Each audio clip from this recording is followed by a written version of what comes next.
যে রক্ত আজ আপনার দরজায় এসে পৌঁছয়নি, আপনি কি ভাবছেন আপনি নিরাপদ? ভুল ভাবছেন তাহলে। ভারত থেকে তামিলনাড়ু, কর্ণাটক থেকে গ্লোবাল প্ল্যাটফর্ম, হিন্দুদের অস্তিত্ব মুছে ফেলার এক নিঃশব্দ মাস্টার প্ল্যান শুরু হয়ে গেছে। আজ হিন্দুরা শুধু এক জায়গায় নয়, বিশ্বের বহু অঞ্চলে নজিরবিহীন হিন্দু বিদ্বেষের শিকার। এটা শুধু মুখের কথা নয়, হত্যা, জোরপূর্বক ধর্মান্তকরণ, জমি দখল, ধর্মীয় উৎসবে আচমকা হামলা, মন্দির ও মূর্তি ভাঙচুর, এমন কোনো অত্যাচার নেই যা ঘটছে না। এর সাথে যোগ হয়েছে প্রতিনিয়ত ঘৃণা ভাষণ বা হেড স্পিচ, যৌন হিংসা এবং প্রাতিষ্ঠানিক ও আইনি বৈষম্য। আজকের ভিডিওতে আমরা কোনো পুরনো ইতিহাস নয়, বরং গত 31শে মে থেকে 6ই জুন 2026, মাত্র এই এক সপ্তাহের মধ্যে ঘটে যাওয়া কিছু ভয়ঙ্কর ঘটনার জলছবি আপনাদের সামনে আনবো।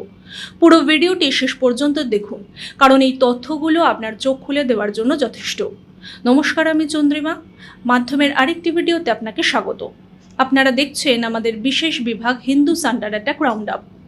শেষ পর্যন্ত সঙ্গে থাকবেন। প্রথমেই নজর দেব ভারতের কর্ণাটকে। বেঙ্গালুরু সহ রাজ্যের একাধিক এলাকায় বিপুল সংখ্যক বাংলাদেশি অনুপ্রবেশকারীর উপস্থিতি এখন বড় উদ্বেগের কারণ। বিভিন্ন মহলের দাবি, প্রায় 20 লাখের বেশি নথিভুক্তহীন অভিবাসী এখানে অবৈধভাবে বসবাস করছে। এটা শুধু সাধারণ কোনো অনুপ্রবেশ নয়, এর পেছনে রয়েছে গভীর জাতীয় নিরাপত্তা সংকট, জনসংখ্যাগত ভারসাম্য নষ্ট হওয়া এবং অবৈধ বসতি স্থাপন। এমনকি এর পেছনে বড় রাজনৈতিক মদদের অভিযোগও উঠছে, যা নতুন বিতর্কের জন্ম দিচ্ছে। এরই মাঝে এবারের বকরি ঈদ উপলক্ষে নামাজ আদায় ও ধর্মীয় আচার শান্তিতে পালনের প্রত্যাশা থাকলেও দেশের বিভিন্ন প্রান্ত থেকে এসেছে উত্তেজনা, হিংসা আর জনশৃঙ্খলা ভঙ্গের খবর। বহু হিন্দু সংগঠন ও সাধারণ নাগরিকদের দাবি, ধর্মীয় উৎসবকে কেন্দ্র করে বারবার এমন পরিস্থিতি তৈরি হওয়ার সামাজিক সম্প্রীতি এবং দেশের আইন শৃঙ্খলার জন্য এক বিরাট হুমকি।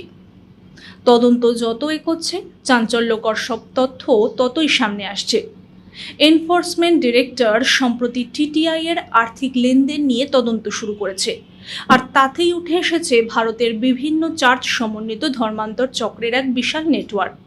তদন্তে স্পষ্ট দেখা যাচ্ছে টিটিআই এর আর্থিক কাঠামোর সঙ্গে বিভিন্ন আন্তর্জাতিক চার্জ, মিশনারি সংগঠন এবং ধর্মীয় প্রতিষ্ঠানের সরাসরি যোগসূত্র রয়েছে।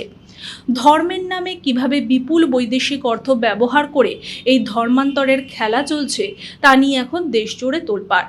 এরই মাঝে উত্তরপ্রদেশের কানপুর থেকে এসছে একটি শিউরে ওঠার মতো ঘটনা। এক ছাত্রীকে ভুয়ো পরিচয় দিয়ে প্রেমের ফাঁদে ফেলে বিয়ে করার অভিযোগ উঠেছে এক যুবকের বিরুদ্ধে। অভিযোগ, ব্যক্তি নিজের ধর্মীয় পরিচয় গোপন রেখে নিজেকে হিন্দু বলে দাবি করেছিলেন, কিন্তু বিয়ে করে দিল্লিতে নিয়ে যাওয়ার পরই খসে পড়ে অভিযুক্তের আসল মুখোশ। অভিযোগ, সেখানে নিয়ে গিয়ে ওই ছাত্রীকে বিক্রি করে দেওয়া হয়। এই নৃশংস ঘটনায় এলাকায় ব্যাপক ক্ষোভ ও উত্তেজনা তৈরি হয়। পুলিশ ইতিমধ্যেই ঘটনার তদন্ত শুরু করেছে।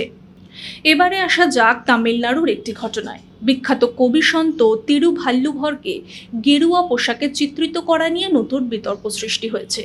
রাজ্যের স্বাস্থ্যমন্ত্রী কেজি অরুণ রাজ এর তীব্র বিরোধিতা করেছে। একটি অনুষ্ঠানে তিরুভাল্লুভরের গেরুয়া বস্ত্র পরিহিত ছবি প্রদর্শনের পর তিনি দাবি করেন, তিরুক্কুড়াল সমগ্র মানবজাতির প্রতীক, তাই একে কোনো নির্দিষ্ট ধর্মীয় বা সাংস্কৃতিক পরিচয়ের মধ্যে সীমাবদ্ধ রাখা উচিত নয়। কিন্তু অনেকেরই প্রশ্ন, সনাতন ধর্মের একজন মহান সন্তকে গেরুয়া পোশাকে দেখানো নিয়েও কেন রাজনৈতিক এত আপত্তি? অন্যদিকে উত্তরপ্রদেশের বালুরামপুর থেকে এসেছে এক চরম নৃশংসতার খবর। বকরি ঈদের দিন ধনরাজ মৌর্য নামে এক হিন্দু ব্যক্তিকে কয়েকজন মুসলমান যুবক মিলে গণপিটুনি দেয় বলে অভিযোগ উঠেছে। আসিফ, সাজিদ, মাজিদ এবং সালিম এদের মারাত্মক মারধরের কারণে গুরুতর জখম হয়ে হাসপাতালে ভর্তি হয় ধনরাজ, কিন্তু শেষ রক্ষা হয়নি।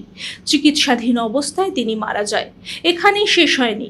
অভিযোগ, সেই আসিফ এবং তার দলবল ধনরাজের পরিবারের সদস্যের ওপরও হামলা চালিয়েছে। এই ঘটনা গোটা এলাকায় তীব্র উত্তেজনা তৈরি করেছে। এবার নজর দেব উত্তরাখণ্ডের দেরাদুন জেলার বিকাশনগরে। সেখানে ধর্মীয় পরিচয়ে গোপন করে এক নারীকে ধর্ষণ করে পরবর্তীতে তাকে জোরপূর্বক ইসলাম ধর্মে দীক্ষিত হওয়ার জন্য চাপ দেওয়ার অভিযোগ উঠেছে।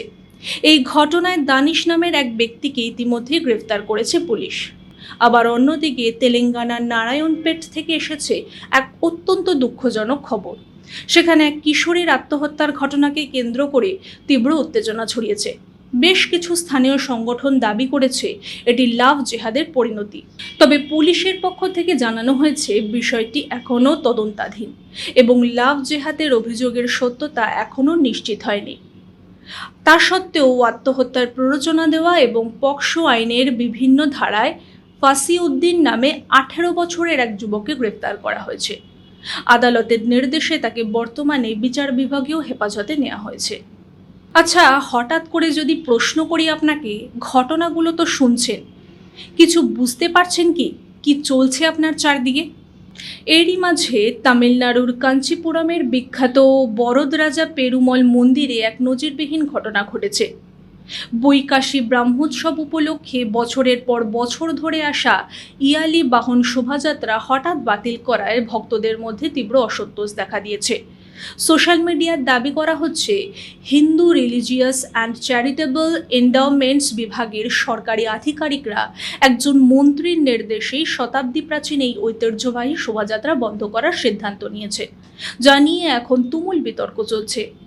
আক্রমণ শুধু রাস্তায় বা উৎসবেই নয়, পৌঁছে গেছে নামি কর্পোরেট অফিসেও।